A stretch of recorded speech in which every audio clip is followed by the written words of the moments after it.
1-2 महिन्यापासून प्लॅनिंग चालू होतं की उत्तराखंडला जायचं आणि फायनली आज आम्ही इथे उत्तराखंडला यायचं कारण म्हणजे आम्हाला कैची धामला जायचं होतं बाबा नीम करोलीचे दर्शन घेण्यासाठी.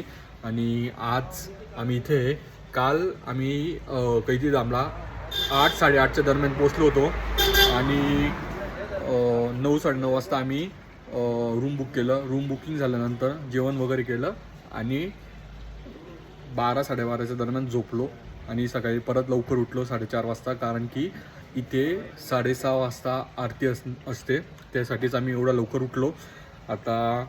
आणि एक सांगू तर आम्ही जे रूम घेतले होते तिथं हीटरचा प्रॉब्लेम होता, म्हणून आमच्यासोबत जेवढे पण होते सर्वांनी थंड्या पाण्याने आंघोळ केले आणि इथे खूपच थंडी, खूप म्हणजे खूप थंडी आहे.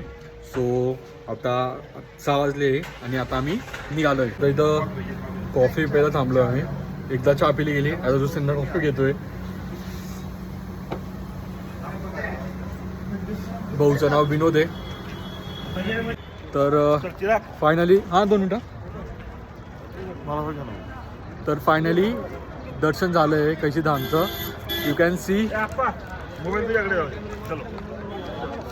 नीम करोली बाबा की जय.